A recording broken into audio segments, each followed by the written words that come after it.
Please subscribe Tito Manny Vlog.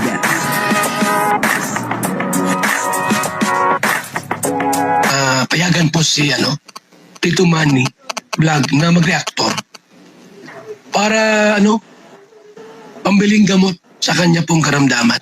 Dito po sa video ito ay dito pinatunayan na talagang napakabait po ni Kalinga Pedro, no?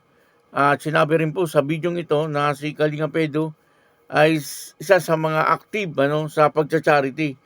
Po doon sa mga Kalinga partner na charity vlogger ay isa po si Kalinga Pedro na talagang active sa pagcha-charity.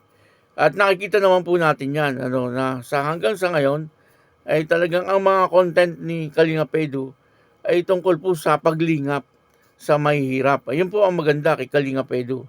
Yun po talaga ang kanyang adhikain, yung makatulong po sa ating kapwa na naghihikaw sa buhay. At ang isa pa po rito ay si Kalinga Pedro ay isa po sa mga sumusunod sa rules ng Kalingap. Sa mga may love team, isa po ito si Kalinga Pedro sa nakitahan ko na ni minsan ay hindi po siya nag-vlog doon sa kanyang ka-love team. Kaya masasabi natin na talagang si Kalinga Pedro ay isa sa mga tao na may prinsipyo sa buhay. At dito rin sa video ito ay sinabi rin na ayos na daw po sila. Hindi po ako babanggit ng pangalan. Sinabi po na ayos na daw po sila. Alamin na lang po natin sa video kung ano po yung tinutukoy na ayos na daw po sila. Sinabi rin po sa video ito na si Kalinga Pedro ay monthly ay nagbibigay din po kay Kuya Bal ng parang pangayuda. Tulong niya po sa foundation na Kalingap. Napakaganda ng ugali ni Kalinga Pedro. Masasabi natin na talagang si Kalinga Pedro ay isang tao na may pagpapahalaga doon po sa mga taong tumulong po sa kanya. Ito po yung video, panoorin po natin. At ang kabuuan po ng video ito yung mapanood po natin sa YouTube channel ni Ate Edna. Suportahan po natin si Ate Edna. At pakisuportahan din po sila Kalinga Prab, Kuya Bal Santos Matubang, Jack Tapia, at syempre yung mga kasamahan ko pong reactor sa Kalingap. Ganyan din po yung mga charity vlogger na Kalinga partner. Magandang umaga, magandang tanghali at magandang hapon po sa inyong lahat. At kung saan man kayo ng panig ng mundo naroon ngayon, ay pagpalain po kayo ng ating Panginoon. Maraming salamat po. Ito po yung video, panoorin po natin. Hindi ko alam kung sila pa rin. Gusto nila private na buhay. Kaya wag na po natin pakialaman yan. Yung nagang topic ng nagagalit kay Edo at hindi inaayos. Anong ayusin ni Edo? Wala dapat ayusin po. Ayos na nga sila. Ba't nakikialam kayo sa buhay nila? Ayos na nga. Gusto nila yung private na buhay. Huwag yung panghimasukan. Ayun, di makamubon yung mga reactor na mga nag-topic ng EDSI at wala na silang content. Di pa mag-charity at mag-charity kayo, manap ng tutulungan, ibang tutulungan. Si Biancy ay okay na, kahit di na yung tulungan, may bahay na, may ipon na yan, mayroon pa yung sweldo, ay allowance pa yan sa Belpet tuwing ma-live yan.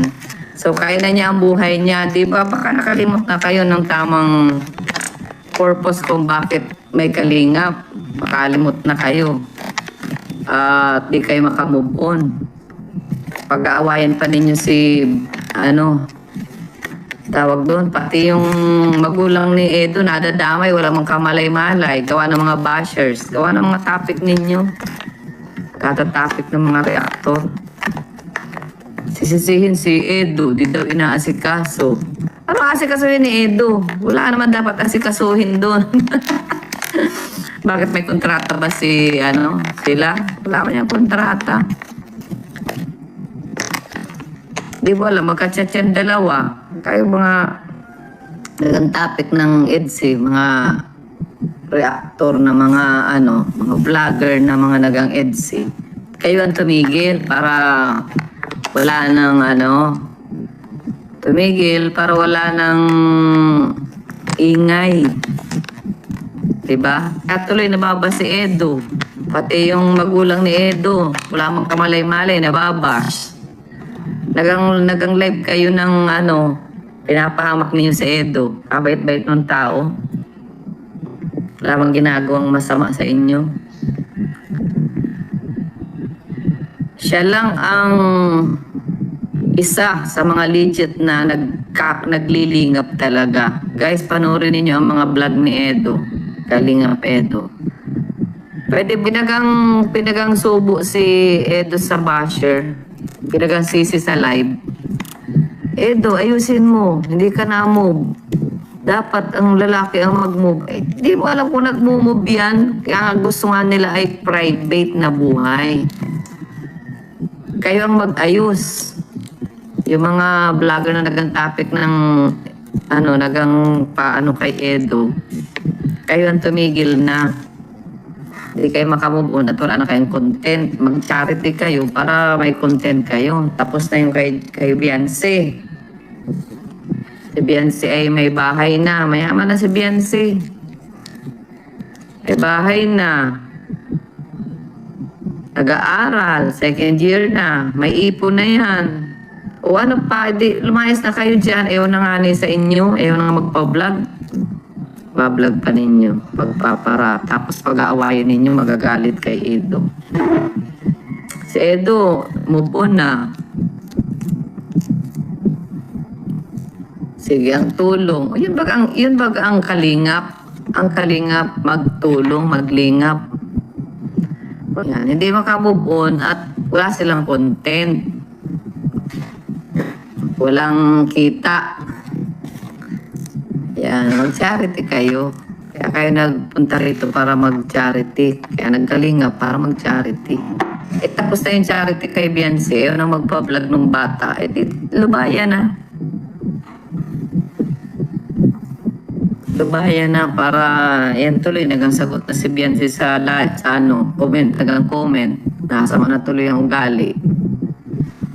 Dahil ano-anong kumbaga binubuyo. Pero topic Edo. Sinisisi si Edo. Ano kinalaman ni Edo dyan? Kung nagmamahalan sila, hindi bahala na sila magmahalan. Kung hindi man sila nagmamahalan, hindi bahala din sila mga dalagat binata yan. Huwag mo yung panghimasukan. Diba? Ba't kayo ba? Inutusan kayo kung sinong gugustuhin ninyo. Sarili ninyo yun. Sundin ninyo ang inyong puso at ang inyong isip. Ano yan? Mga walang sariling isip, walang sariling puso. O, diba? Yung nagang content, wala silang content, wala silang kita. Hindi talaga charity. Sinisira ninyo yung kredibilidad ng bata. Saka ni Edo. Kabait-bait. Sige lang, tahimik. Alam niyo ba si Edo lang po hanggang ngayon ang nagang bigay kay Kuya Bal? Magkano binibigay? 5,000 pinakamababa. Buwan-buwan po yan. Hindi lang ni Kuya Bal ina-announce. Siya lang ang nagang bigay. Minsan sa akin pinapadaan. Tita Edna, Gcash mo mahulog si